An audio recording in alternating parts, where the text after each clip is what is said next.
নমস্কার।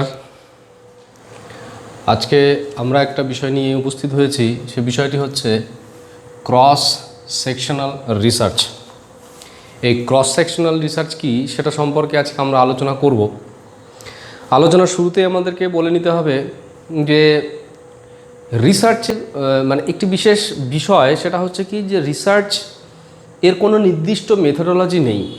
নির্দিষ্ট মেথোডোলজি নেই এই কারণেই বলা হচ্ছে যে আজকে আমাদের দৈনন্দিন জীবনে যে সমস্ত সমস্যা বা জটিল অবস্থাগুলি আমাদের সামনে উপস্থিত হয়, প্রত্যেকটি একই রকমের হবে এমনটা কিন্তু নয়। তবে একটা জিনিস রয়েছে যে কিছু সাধারণ একটা অবস্থা বা সাধারণ কিছু বৈশিষ্ট্য সেই সমস্যা বা সেই জটিলতাগুলোর মধ্যে আমরা দেখতে পাই। কিন্তু আমরা দেখব যে বিভিন্ন রকমের সমস্যা, অর্থাৎ জীবনে প্রত্যেকটা মানুষ বিভিন্ন রকম পরিস্থিতি বা সিচুয়েশনের মধ্য দিয়ে এগিয়ে যায় এবং প্রত্যেকটা পরিস্থিতি বা প্রত্যেকটা সিচুয়েশনের মধ্যে কিছু না কিছু প্রবলেম ফিল করে বা কিছু প্রবলেম তাদের সামনে চলে আসে, কিছু ডিফিকাল্ট অবস্থা বা কোনো কঠিন অবস্থা বা জটিল অবস্থা তাদের সামনে আসে এবং সেই সমস্ত জটিল সমস্যাগুলোর সমাধান করার জন্য, সেই জটিল সমস্যাগুলোর সমাধান সূত্র খুঁজে পাওয়ার জন্য মূলত আজকে এই গবেষণার প্রাসঙ্গিকতা আজকে আমরা সমগ্র বিশ্বে বিশেষ রূপে দেখতে পাই। আরেকটি বিষয় আমাদের মনে রাখতে হবে যে দৈনন্দিন জীবনে প্রত্যেকটা মানুষ নিজের কাজগুলিকে যেমন যথার্থভাবে সম্পাদন করতে চায়, নিজেরা যথার্থভাবে অভিযোজন করতে চায় এবং তাদের নিজেদের বেঁচে থাকার জন্য যে তাদের যে প্রয়োজন, সে প্রয়োজনগুলোকে যথার্থভাবে পূরণ করার জন্যও তারা বিভিন্ন রকমের কাজের মধ্যে যুক্ত হয় বা কাজের মধ্য দিয়ে তারা বিভিন্নভাবে কিছু অজানা তথ্য বা কিছু সত্য আবিষ্কার করার চেষ্টা করে এবং এই যে প্রয়োজন বোধ, এই যে জ্ঞান বা তথ্য আবিষ্কার করা বা প্রবর্তন করার একটা প্রয়োজন বোধ, সেই প্রয়োজন বোধ থেকে মূলত রিসার্চের একটা ক্ষেত্র বা পরিস্থিতি নির্মিত হয়। যাই হোক, যে সমস্ত রিসার্চ মেথোডোলজি রয়েছে সেরকম বিভিন্নতা আমরা দেখতে পাই। সমস্যার পরিপ্রেক্ষিতে রিসার্চ মেথোডোলজির ডিফারেন্সিয়েশন আমরা দেখতে পাই। তো আজকে আমরা যে বিষয়টি নিয়ে চর্চা করব সেটি হচ্ছে cross sectional method. Cross sectional method হচ্ছে এইটি একটি ডেভেলপমেন্টাল রিসার্চ মেথড। এখানে আমাদেরকে মনে রাখা দরকার এটি কিন্তু একটি developmental research method. Developmental research method কেন? ডেভেলপমেন্টাল কি? এখানে কোন বিষয় নিয়ে চর্চা হচ্ছে? মূলত এখানে যে বিষয়টিকে নিয়ে, তাহলে এটাকে কি বলা যায়? ক্রস সেকশনাল রিসার্চ হচ্ছে একটি ডেভেলপমেন্টাল রিসার্চ। এখানে কিন্তু সেই ডেভেলপমেন্টাল রিসার্চ বলার জন্য আমাদেরকে অবশ্যই মনে রাখতে হবে ডেভেলপমেন্টাল ইস্যুকে নিয়ে কিন্তু এই ধরনের গবেষণা হয়ে থাকে। এখানে দু রকমের চেঞ্জ বিশেষরূপে অবজার্ভ করা হয় এবং সেই চেঞ্জের পরিপ্রেক্ষিতে মূলত ডিসিশন তৈরি করা হয় বা বিভিন্ন কনক্লুশনে পৌঁছানোর চেষ্টা করা হয়। একটি হচ্ছে কোয়ান্টিটেটিভ চেঞ্জ, আরেকটি হচ্ছে কোয়ান্টিটেটিভ চেঞ্জ, আরেকটি গুরুত্বপূর্ণ হচ্ছে কোয়ালিটেটিভ চেঞ্জ। এরকম দু রকমের পরিবর্তন মূলত দেখা হয় কোনো ডেভেলপমেন্টাল ইস্যুর পরিপ্রেক্ষিতে। যখন দেখা হচ্ছে তখন সেই রিসার্চকে বা সেই ইস্যুকে কি বলা হচ্ছে? Developmental issues. তাহলে ডেভেলপমেন্টাল ইস্যুস কি বলা হচ্ছে? দ্য ক্রস সেকশনাল রিসার্চ হচ্ছে যতগুলো ডেভেলপমেন্টাল রিসার্চ রয়েছে সেই ডেভেলপমেন্টাল রিসার্চগুলির মধ্যে একটি গুরুত্বপূর্ণ রিসার্চ মেথোডোলজি হিসেবে এই ক্রস সেকশনাল রিসার্চের একটা প্রাসঙ্গিকতা রয়েছে। এই ডেভেলপমেন্টাল রিসার্চটা কি? মূলত আমাদেরকে মনে রাখতে হবে যে যখন কোনো লঙ্গিটিউডিনাল রিসার্চ করা হয় বা লঙ্গিটিউডিনাল রিসার্চ করতে গিয়ে কোনো রকমের জটিলতা বা জটিল অবস্থার সম্মুখীন হতে হয়, সেই জটিল অবস্থা বা সেই জটিল সমস্যাগুলোকে এড়িয়ে যাওয়ার জন্য, সেগুলোকে ওভারকাম করার জন্য মূলত যখন ডেভেলপমেন্টাল প্রবলেম সলভ করার প্রয়োজনীয়তা অনুভূত হয় কিন্তু কোনোভাবে লঙ্গিটিউডিনাল রিসার্চ করা সম্ভব হয়ে উঠছে না, সেরকম পরিস্থিতিতে লঙ্গিটিউডিনাল রিসার্চের একটা সাবস্টিটিউট মেকানিজম হিসেবে আমরা ক্রস সেকশনাল রিসার্চটাকে করে থাকি বা এর প্রাসঙ্গিকতা আমরা দেখতে পাই। এ প্রসঙ্গে আমাদের মনে রাখতে হবে লঙ্গিটিউডিনাল রিসার্চ কি? লঙ্গিটিউডিনাল রিসার্চ হচ্ছে একটা দীর্ঘ সময়, একটা লং টার্ম, একটা টাইম স্প্যান, একটা লং টার্ম বা দীর্ঘস্থায়ী একটা সময়ের নিরিখে যখন কোনো ডেভেলপমেন্টাল ইস্যুকে নিয়ে কোনো ছোট সংখ্যক এক বা খুব ফিউ মানে স্যাম্পল মানে এ সিঙ্গেল স্যাম্পল আর ফিউ নাম্বার অফ স্যাম্পলস, মানে খুব অল্প সংখ্যক স্যাম্পলকে নিয়ে যখন সেই সেম স্যাম্পলকে নিয়ে যখন দীর্ঘ সময় ধরে অনুশীলন করা হবে, মূলত এই একটা প্ল্যাটফর্মকে মাথায় রেখে বা একটা ডোমেনকে মাথায় রেখে, সেটা হচ্ছে ডেভেলপমেন্টাল কোনো ইস্যুস বা ডেভেলপমেন্টাল চেঞ্জগুলোকে মাথায় রেখে যখন স্টাডি করা হবে, তখন সেটি হচ্ছে অ্যাকচুয়ালি লংগিটিউডিনাল রিসার্চ। তো লংগিটিউডিনাল রিসার্চে যেটা দেখা যাচ্ছে যে সেম স্যাম্পেলকে দীর্ঘ সময় ধরে, সাধারণভাবে দেখা যাচ্ছে যে 10 বছর হতে পারে, 15 বছর হতে পারে, 20 বছর হতে পারে, এরকম একটা দীর্ঘ সময় ধরে আমরা সেম স্যাম্পেলকে নিয়ে যখন স্টাডি করব সেম স্যাম্পেলকে, তখন কিন্তু সেক্ষেত্রে কিন্তু লংগিটিউডিনাল রিসার্চ হবে। কিন্তু দেখা যাচ্ছে যে সেই স্যাম্পেলের অ্যাভেলেবিলিটি নেই, অর্থাৎ একই স্যাম্পেলে যে প্রথমে দেখা যাচ্ছে যে কোনো একটা রিসার্চ শুরু করার আগে আমি এ বি সি ডি এরকম দেখা গেল 4 রকমের স্যাম্পেল বা 4টি স্যাম্পেল নিয়েছি, এ বি সি ডি এরকম 4টি স্যাম্পেল নিয়েছি। তাহলে এই যে 4টি স্যাম্পেলকে কী করতে হবে, যদি আমি লংগিটিউডিনাল রিসার্চ করতে চাই তাহলে কি হবে, এই 4টি স্যাম্পেলকে কিন্তু আমাকে সেই 10 বছর ধরেই কিন্তু কন্টিনিউ আমাকে আমার আন্ডার অবজারভেশনে রাখতে হবে, বা আমার অ্যাসেসমেন্টে থাকতে হবে, আমার এক্সপেরিমেন্টেশনের মধ্যে থাকতে হবে, বা তাদের মধ্যে যে প্রতি সময়ের সাথে সাথে যে প্রতিনিয়ত পরিবর্তন আসছে কোনো ডেভেলপমেন্টাল ইস্যুর পরিপ্রেক্ষিতে, যে কোয়ান্টিটেটিভ চেঞ্জ বা কোয়ালিটেটিভ চেঞ্জগুলো আসছে, সেগুলোকে আমাকে কি করতে হবে, যথার্থভাবে অবজার্ভ করতে হবে, বা কিংবা সেগুলোকে আমাকে সেই সম্পর্কিত তথ্যগুলো নিয়ে একটা স্পেসিফিক একটা কম্প্রিহেন্সিভ ডেটা ব্যাংক আমাকে জেনারেট করতে হবে। কিন্তু দেখা যাচ্ছে প্র্যাকটিক্যালি যে স্যাম্পেলগুলো আমার আজকের ডেটে অ্যাভেলেবেল, আমার বর্তমানে অ্যাভেলেবেল, দেখা গেল 2 বছর 3 বছর 4 বছর বা 5 বছর চলার পরে সেই স্যাম্পেলগুলো আমার কাছে অ্যাভেলেবেল নাও হতে পারে, বিভিন্ন কারণে সেগুলো স্যাম্পেল আমার কাছে নাও হতে পারে। তাহলে সেক্ষেত্রে আমি তো লংগিটিউডিনাল রিসার্চ করতে পারছি না, কারণ লংগিটিউডিনাল রিসার্চের প্রধান মুখ্য শর্তই হচ্ছে সেম স্যাম্পেলকে দীর্ঘ সময় ধরে অনুশীলন করতে হবে। তাহলে এই যে এই প্রবলেমটাকে ওভারকাম করার জন্য একটি কিন্তু সাবস্টিটিউট মেকানিজম হিসেবে তৈরি হয়েছে, বা যে গবেষকেরা প্রস্তাব দিয়েছেন, সেটি হচ্ছে সেকশনাল স্টাডিজ বা ক্রস সেকশনাল রিসার্চ। এবার আমাদেরকে মনে রাখতে হবে ক্রস সেকশনাল রিসার্চের মেকানিজমটা কি, একটু মন দিয়ে এই বিষয়টিকে আমরা ভালো করে বুঝবো। এটিও কিন্তু একটা ডেভেলপমেন্টাল রিসার্চ মেথোডোলজি বা ডেভেলপমেন্টাল ইস্যুস বা ডেভেলপমেন্টাল চেঞ্জ বা ডেভেলপমেন্টাল মডিফিকেশনের বিষয়গুলোকে নিয়েই কিন্তু এখানে চর্চা করা হয়, মূলত ডেভেলপমেন্টাল কোনো থিওরি বা প্রিন্সিপাল জেনারেট করার জন্য, নতুন কনসেপ্ট জেনারেট করার জন্য। তো যাই হোক, এখানে ক্রস সেকশনাল রিসার্চে কী বলা হচ্ছে, এখানে আমরা দেখে নেব যে ক্রস সেকশনাল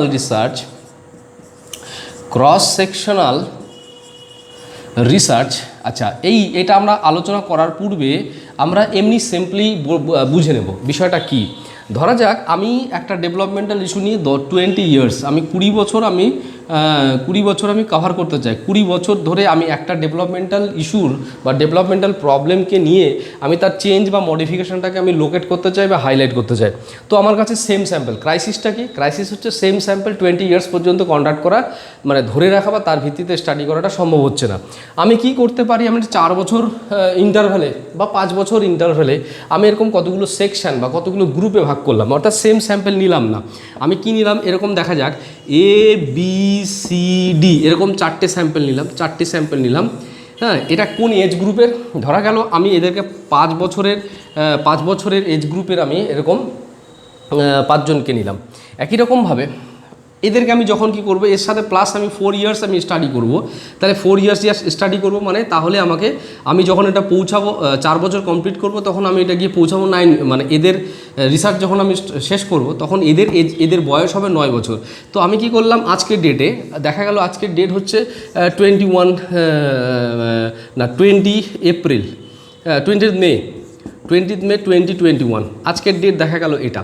তো আজকের ডেটে যে এজ গ্রুপ আমি ফাইনাল যখন করছি, আমি এরকম 5 বছর এজ গ্রুপের 5 ইয়ার্সের এরকম আমি 4 জনকে নিলাম। একই রকমভাবে আমি এরকমটা আরেকটা এজ গ্রুপ নেব, EFGH এরকম একটা এজ গ্রুপ নিচ্ছি, যাদের বয়স হচ্ছে 9 বছর, 9+ বা 9 বছর, 9 ইয়ার্সের একটা এজ গ্রুপ আমি আজকের ডেটেই নিলাম। একটা সেকশন, এটাকে সেকশন এ করলাম, এটা হচ্ছে সেকশন এ। হ্যাঁ, সেকশন এ বলবো না, সেকশন আই। হ্যাঁ, একই রকমভাবে এটাকে আমি কি করলাম, সেকশন 2 বা ডবল আই। হ্যাঁ, এরপরে আমি কি করতে চাইছি, আমি 20 ইয়ার্স আমি কমপ্লিট করতে চাইছি, বা আমি 12 ইয়ার্স আমি কমপ্লিট করতে চাইছি। 12 ইয়ার্স যদি কমপ্লিট করতে চাই, এখানে 4 বছর কমপ্লিট হলো, এখানে 4 বছর 8 বছর কমপ্লিট হলো। আরেকটা আমি নেব বা এরকম হলো যে JKLM, এরকম চারজনের একটা আমি স্যাম্পল নিচ্ছি। তাদের বয়স হচ্ছে কত, 9 + 4 = হচ্ছে 13 ইয়ার্স। তা 13 ইয়ার্স আজকের ডেটে যাদের বয়স হচ্ছে 13 বছর, এরকম আমি 13 জন আমি মানে এরকম আমি চারটে স্যাম্পল নেব। 13+ এরকম চারজন স্যাম্পল নিয়ে চারটে স্যাম্পল নিলাম। হ্যাঁ, এটাকে আমি করলাম সেকশন 3, এটাকে আমি রাখছি সেকশন 3। হ্যাঁ, আজকের ডেটে আমি এরকম কি করলাম, আজকের ডেটে আমি 3টে এজ গ্রুপের আমি স্যাম্পল নিলাম। প্রথমে 5 ইয়ার্স ওল্ড এরকম এজ গ্রুপের 4টে স্যাম্পল নিলাম। একই রকমভাবে 9 ইয়ার্স ওল্ড এরকম এজ গ্রুপের আমি 4টে স্যাম্পল নিলাম। একই রকমভাবে 13 ইয়ার্স ওল্ড এরকম আমি এজ গ্রুপের 4টে স্যাম্পল নিলাম।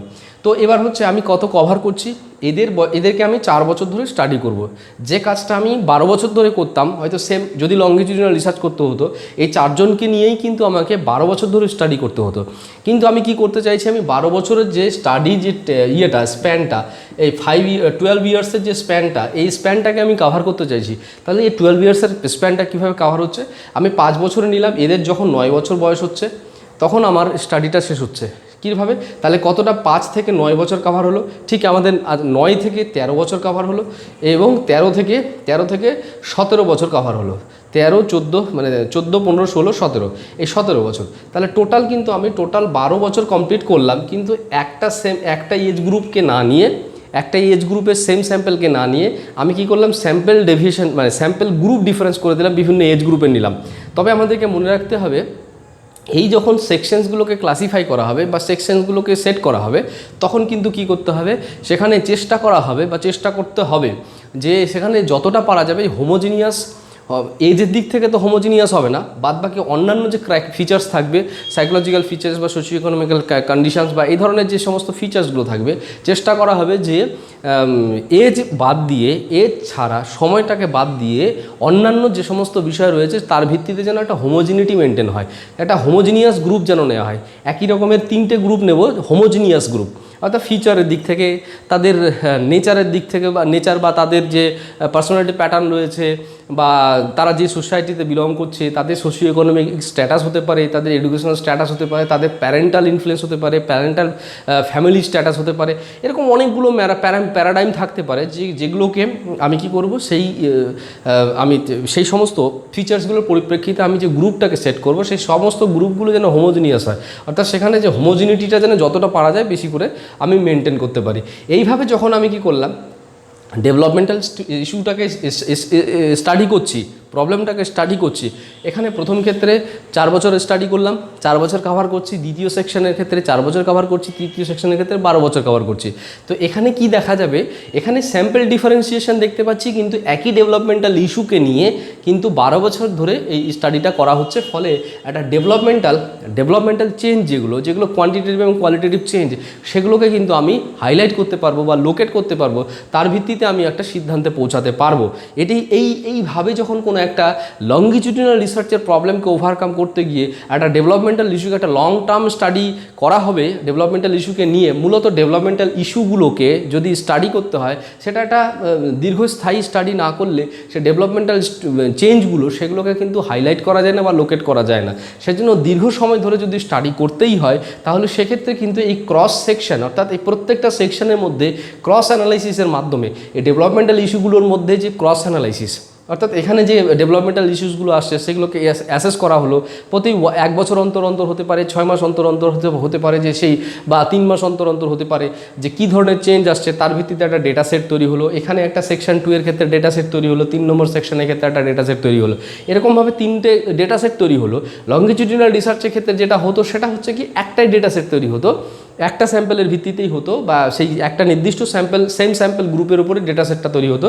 কিন্তু এখানে স্যাম্পেল ডেভিয়েশন দেখতে পাচ্ছি, স্যাম্পেল আলাদা আলাদা থাকছে, স্যাম্পেল গ্রুপ ডিফারেন্স থাকছে, কিন্তু এখানে ডেভেলপমেন্টাল ইস্যুসগুলো সেম থাকছে, টাইমটা সেম কমপ্লিট করার চেষ্টা করা হচ্ছে, তবে একটা নির্দিষ্ট টাইমের ভিত্তিতে। এখানে যেমন 4 বছরের মধ্যে 12 বছর কমপ্লিট করা হচ্ছে। এটাই হচ্ছে মূলত ক্রস সেকশনাল স্টাডির মূল যে মানে রিসার্চের যে টেকনিক বা মেকানিজম, সেটি সম্পর্কে আমরা আলোচনা করলাম। এবার আমরা ফর্মাল জায়গা থেকে এই বিষয়গুলোকে এবার চর্চা করব। অর্থাৎ এই বিষয়টি সম্পর্কে আমাদেরকে টেকনিক্যালি আরও কতগুলো জিনিস জানতে হবে। এর পজিটিভ সাইড কী রয়েছে, এর নেগেটিভ সাইড কী রয়েছে, এর এফেক্টিভনেস কী রয়েছে, এর স্ট্রেংথের জায়গা কী রয়েছে, উইকনেসের জায়গা কী রয়েছে, সেগুলো স্টাডি করার আগে আমরা এটাকে এটা বলতে কী বোঝায় সে সম্পর্কে একটা সাধারণ আলোচনা আমরা করে নেব। Cross sectional research is a developmental study. আমরা শুরুতেই আলোচনা করেছিলাম এটা একটি ডেভেলপমেন্টাল স্টাডি মানে অবশ্যই এখানে কোনো ডেভেলপমেন্টাল ইস্যুকে নিয়ে স্টাডি হবে এবং সেটার ডেভেলপমেন্টাল ইস্যুর মধ্যে কোয়ান্টিটেটিভ এবং কোয়ালিটেটিভ চেঞ্জ, নিউমেরিক্যাল চেঞ্জ এবং কোয়ালিটেটিভ চেঞ্জগুলো লোকেট করা হবে বা হাইলাইট করা হবে। তার ভিত্তিতেই কিন্তু রিসার্চের বিষয়টিকে কন্ডাক্ট করা হবে। ডেভেলপমেন্টাল ইস্যু, এটা একটি ডেভেলপমেন্টাল ইস্যু হতে পারে, এক বা একাধিক এরকম ডেভেলপমেন্টাল ইস্যু হতে পারে, ইস্যুস হতে পারে। হ্যাঁ, সেই ইস্যুগুলোকে নিয়ে যখন ডেভেলপমেন্টাল স্টাডি হবে on different age group sample, হ্যাঁ, অন ডিফারেন্ট, এটা নিয়ে অলরেডি আমরা আলোচনা করেছি, ডিফারেন্ট এজ গ্রুপ স্যাম্পল, হ্যাঁ, different samples, different age group sample. এখানে সেম স্যাম্পল থাকছে না, এটাই হচ্ছে কিন্তু মূল গল্প। ডিফারেন্ট এজ গ্রুপের স্যাম্পল নেওয়া হচ্ছে। আর কি বলা হচ্ছে, it is an approach of cross analysis. It is an approach of cross analysis. এই ক্রস অ্যানালাইসিসের কথাটাও কিন্তু এখানে তাৎপর্যপূর্ণ। অর্থাৎ প্রত্যেকটা সেকশনের মধ্যে কিন্তু ক্রস অ্যানালাইসিস, ক্রস ভেরিফিকেশন বা ক্রস বিষয়গুলোকে অ্যানালাইসিস করা হয়। Cross analysis of developmental change, এই যে বিভিন্ন সময়ের ভিত্তিতে যে চেঞ্জগুলো আসছে, ডেভেলপমেন্টাল চেঞ্জ, সেই চেঞ্জগুলোকে কিন্তু কী করা হবে, ক্রস অ্যানালাইসিস করা হবে। আমি ধরে নিয়েছিলাম যে এরকম একটা সেকশন আছে, সেকশন 1, হ্যাঁ, সেকশন 2 এবং আরেকটা সেকশন রয়েছে সেকশন 3, এরকম 3টে সেকশন রয়েছে। এখানে কি করা হচ্ছে, এখানে দেখা যাচ্ছে যে এই যে আমি কি করলাম, 4 বছর কমপ্লিট করব, 4 ইয়ার্স কমপ্লিট করব, কিন্তু আমি কি করতে চাইছি, এই ডেটা যে চেঞ্জটা প্রতি 3 মাস অন্তর 3 মান্থস অন্তর ইন্টারভ্যালে আমি কি করছি, সবগুলো ডেটা সেট তৈরি করছি। 3 মাস অন্তর করে আমি ডেটা সেট তৈরি করছি। এবং এখানে কি করা হবে, এখানে যে কী বলে ডেভেলপমেন্টাল যে চেঞ্জগুলো আসছে, হ্যাঁ, এখানে ডেভেলপমেন্ট চেঞ্জের যে নেচারটা সেটা কিন্তু ক্রস অ্যানালাইসিস করা হবে।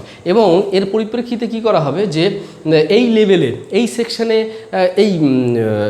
এই ডেভেলপমেন্টাল চেঞ্জের নেচার কেমন আছে, 2 নম্বর সেকশনে ডেভেলপমেন্টাল চেঞ্জের নেচার কেমন আছে, 3 নম্বর সেকশনে ডেভেলপমেন্টাল নেচারের কেমন আছে, তার ভিত্তিতে একটা ওভারঅল একটা অ্যাভারেজ যে অ্যানালাইসিস, সেই অ্যাভারেজ অ্যানালাইসিস করার মাধ্যমে সেটা কোর কম্পোনেন্ট বা কোর জায়গা বা কোর ডিসিশন কিন্তু নেওয়া সম্ভব হবে। তার ভিত্তিতে কিন্তু একটা ডেভেলপমেন্টাল প্রবলেম সলভ করা যাবে বা ডেভেলপমেন্টাল কোনো ইস্যু বা ডেভেলপমেন্ট ইস্যু রিলেটেড কোনো থিওরি ডেভেলপমেন্টের কাজটাকে কিন্তু আমরা কন্ডাক্ট করতে পারবো। এটা কিন্তু আমাদেরকে মনে রাখা দরকার। এই হচ্ছে মোটামুটি ক্রস সেকশনাল স্টাডির যে মূল যে বিবেচ্য বিষয় বা মূল যে আলোচ্য বিষয়, সেটি সম্পর্কে কিন্তু আমরা আলোচনা করলাম। এবার আমরা দেখে নেব যে এই ক্রস সেকশনাল স্টাডির মূলত কী কী স্ট্রেংথের জায়গা রয়েছে। অর্থাৎ এই স্টাডিটা যদি আমরা করি তাহলে আমাদের কী কী বেনিফিট আমরা পেতে পারি। স্ট্রেংথ কী রয়েছে, এই স্ট্রেংথ আমাদেরকে কিন্তু বিচার করে দেখে নিতে হবে। তাহলে প্রথম স্ট্রেংথ হিসেবে কি বলা হচ্ছে, এখানে বলা হচ্ছে প্রথম যে স্ট্রেংথটা সেটা হচ্ছে এরকম যে লেস এক্সপেন্সিভ। ডেভেলপমেন্টাল স্টাডিতে যে জিনিসটা হয় সেটা হচ্ছে কি, সেখানে সেটা অনেক বেশি এক্সপেন্সিভ হয়। মানির দিক থেকে হতে পারে, টাইমের দিক থেকেও হতে পারে, লেবারের দিক থেকেও হতে পারে। কিন্তু ক্রস সেকশনাল স্টাডিতে কী হচ্ছে, যেহেতু ডিফারেন্ট এজ গ্রুপের ভিত্তিতে সেকশন ক্লাসিফাই করা হচ্ছে, সেজন্য কিন্তু এখানে এটা কম এক্সপেন্সিভ। ওইটা যেমন একটা দীর্ঘ সময় ধরে স্টাডি করা হচ্ছে, এখানে কিন্তু সময়টা কম সময় লাগছে, কম সময়ে বেশি সময়ের কাভার করা যাচ্ছে, সেজন্য এটাকে বলছে টাইম সেভিং। এখানে বলছে টাইম সেভিং প্রসেস, এটা টাইম সেভিং ডেভেলপমেন্টাল স্টাডি, এটা একটা টাইম সেভ করা হয় ডেভেলপমেন্টাল স্টাডি। এই হচ্ছে একটা গুরুত্বপূর্ণ পজিটিভ সাইড। 3 নম্বর সাইডের কথা কি বলা হচ্ছে, 3 নম্বর সাইড যেমন বলা হচ্ছে এখানে নো স্যাম্পলিং প্রবলেম, হ্যাঁ, like longitudinal research, no sampling problem. আমরা যে লঙ্গিটিউডিনাল রিসার্চে যে স্যাম্পলিং প্রবলেমটা দেখতে পাই, হ্যাঁ, সেই স্যাম্পলিং প্রবলেমটা কিন্তু এখানে সেরকমভাবে আমাদের সামনে আসে। No sampling problem like longitudinal research. Longitudinal রিসার্চের যে স্যাম্পলিং প্রবলেমটা দেখা যায়, সেই প্রবলেমটা এখানে আমাদেরকে ফেস করতে হয় না। স্যাম্পলিং যেমন ওখানে কি করা হচ্ছে, সেম স্যাম্পল খুঁজে পাওয়া এবং দীর্ঘ সময় ধরে যখন সেম স্যাম্পলকে নিয়ে স্টাডি করার যে বিষয়টি, সেটা কিন্তু অত্যন্ত জটিল হয়ে দাঁড়ায়। সেজন্য এখানে কিন্তু দেখা যাচ্ছে যে ডিফারেন্ট এজ গ্রুপের স্যাম্পল এখানে কিন্তু নেওয়া হচ্ছে, ফলে সেটা অনেকটা সহজলভ্য হয়ে যাচ্ছে, সেটা কন্ডাক্ট করাটা অনেক সহজ হচ্ছে। একই রকমভাবে কি বলা হচ্ছে, পসিবল টু কভার কি কভার করছি, possible to cover long time span to in study, cover the long time span in study. এটাও এর মাধ্যমে কিন্তু লঙ্গিটিউডিনাল রিসার্চের যে আমাদের যে দীর্ঘ সময় আমরা কভার করছি, সেই সময়টাও কিন্তু আমরা কিন্তু কভার করতে পারবো, যেটা অলরেডি আমাদের আলোচনার সময় বলে দিয়েছি। আমরা সেই সময়টাকে কভার করতে পারবো, কিন্তু এখানে শুধু একটা জিনিস হচ্ছে, সেম স্যাম্পল থাকছে না, বাদবাকি স্যাম্পল ডিফারেন্সিয়েশনটা আলাদা থাকছে এবং আলাদা গ্রুপ, আলাদা এজ গ্রুপের নেওয়া হচ্ছে, এটাই শুধু ডিফারেন্স। বাদবাকি লঙ্গিটিউডিনাল রিসার্চে যা কাজ হয় সমস্ত রকমের ডেটা প্রসেসিং, ডেটা স্টোরেশন ইত্যাদি, ডেটা অ্যাসেসমেন্ট ইত্যাদি, এভরিথিং সব কিছু একই রকম থাকবে, শুধু এজ গ্রুপ ডিফারেন্ট হবে এবং প্রত্যেকটা এজ গ্রুপের ভিত্তিতে ডেটা অ্যানালাইসিস বা ডেটা স্টোরেশনের প্রসেসগুলো কিন্তু ডিফারেন্ট হবে। এরপরে যেটা আমরা উইকনেস আমরা দেখব, এটা স্ট্রেংথের কথা আমরা আলোচনা করলাম। হ্যাঁ, যেটা ক্রস সেকশনাল স্টাডিতে যেগুলো উইকনেস, যেগুলো হচ্ছে প্রবলেম, সেটা কিন্তু অ্যাকচুয়ালি লঙ্গিটিউডিনাল স্টাডির স্ট্রেংথ, ঠিক আছে। কিন্তু আবার যেটা হচ্ছে লঙ্গিটিউডিনাল স্টাডির যেগুলো উইকনেস, সেগুলো কিন্তু ক্রস সেকশনাল স্টাডিতে স্ট্রেংথ। আমি এবার তাহলে উইকনেসগুলো সম্পর্কে আলোচনা করছি। যে এই যে উইকনেস রয়েছে, কি উইকনেস রয়েছে এখানে, কি হচ্ছে মডারেট রিলায়েবল। এখানে 1 নম্বর বলছে যে মডারেট রিলায়েবল, ওখানে যে ডেটাটা বা যে সিদ্ধান্তটা আমাদের সামনে উঠে আসে, হ্যাঁ, মডারেট রিলায়েবল রেজাল্ট বা আউটপুট, রিলায়েবল ফাইন্ডিংস, হ্যাঁ, রিগার্ডিং ডেভেলপমেন্টাল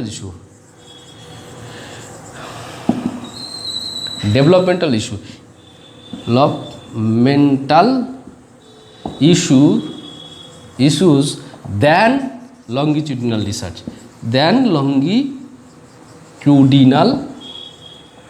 research, অর্থাৎ একটি লঙ্গিটিউডিনাল রিসার্চে যে ধরনের হাইলি রিলায়েবল বা হাইলি ভ্যালিড বা হাইলি অ্যাকসেপ্টেড, হাইলি সিগনিফিক্যান্ট যে আমাদের ডিসিশনটা উঠে আসবে পুঙ্খানুপুঙ্খ ডেটার উপর ভিত্তি করে, ক্রিটিক্যাল অ্যানালাইসিসের মাধ্যমে, হ্যাঁ, যে ডেটাটা উঠে আসবে তার ভিত্তিতে যে সিদ্ধান্তটা উঠে আসবে, সেটা অনেক বেশি রিলায়েবল, অনেক বেশি ভ্যালিড, অনেক বেশি সিগনিফিক্যান্ট দেন হচ্ছে ক্রস সেকশনাল স্টাডিজ। এটি একটি প্রবলেম। 2 নম্বর কি, 2 নম্বর হচ্ছে 2 নম্বর যে বিষয়টি বলছে, সেটা হচ্ছে higher level of deviate logic against the result. এখানে কি বলা হচ্ছে, higher level of logical deviation আমরা দেখতে পাই। লজিক্যাল ডেভিয়েশনটা আমরা এখানে দেখতে পাচ্ছি। ডেভিয়েশনটা কীভাবে লজিক্যাল ডেভিয়েশনটা দেখতে পাচ্ছি, ওইখানে যেমন আমাদের প্রত্যেকটা চেঞ্জকে স্পেসিফিক্যালি প্রত্যেকটা পয়েন্টের নিরিখে, প্রত্যেকটা স্যাম্পেলের নিরিখে, প্রত্যেকটা ডেভেলপমেন্টাল চেঞ্জকে ভালোভাবে লোকেট করা, তার পিছনে লজিক্যাল সাপোর্ট, তার ক্রিটিক্যাল ইনফরমেশান, প্রত্যেকটা কিন্তু আমি লঙ্গিটিউডিনাল রিসার্চে দেখতে পাই স্পেসিফিক্যালি। কিন্তু এখানে কিছু লজিক্যাল বিষয় সেটা হচ্ছে কনসিডার করে নেওয়া হয়। সেখানে কিন্তু অনেকটার ট্রাস্টওয়ার্দিনেস বা লজিক্যাল সাপোর্ট, লজিক্যাল অ্যাকসেপ্টেন্স, সেটা কিন্তু লঙ্গিটিউডিনাল রিসার্চ অপেক্ষা ক্রস সেকশনাল স্টাডিতে তুলনামূলকভাবে কম আমরা দেখতে পাই। তো যাই হোক, এই হচ্ছে ক্রস সেকশনাল স্টাডির উইকনেস বা দুর্বলতার জায়গা বা সমস্যার জায়গা। তো আমরা এতক্ষণ ধরে এই ক্রস সেকশনাল স্টাডিজ নিয়ে আলোচনা করলাম এবং আমরা লঙ্গিটিউডিনাল রিসার্চ নিয়েও আলোচনা করেছি পূর্বের কোনো একটি ক্লাসে। হ্যাঁ, তো আমাদেরকে এই সমস্ত রিসার্চ মেথোডোলজিগুলোকে যথার্থভাবে অনুভব করা দরকার এবং সেগুলোকে যথার্থভাবে অ্যানালাইসিস করে বুঝে নেওয়া দরকার। তার মাধ্যমে আমরা আমাদের দৈনন্দিন জীবনের বিভিন্ন রকমের সমস্যাগুলির সমাধান সূত্র খুঁজে পেতে পারবো। আপনারা মনোযোগ সহকারে শুনছিলেন, তাই আপনাদেরকে অসংখ্য ধন্যবাদ।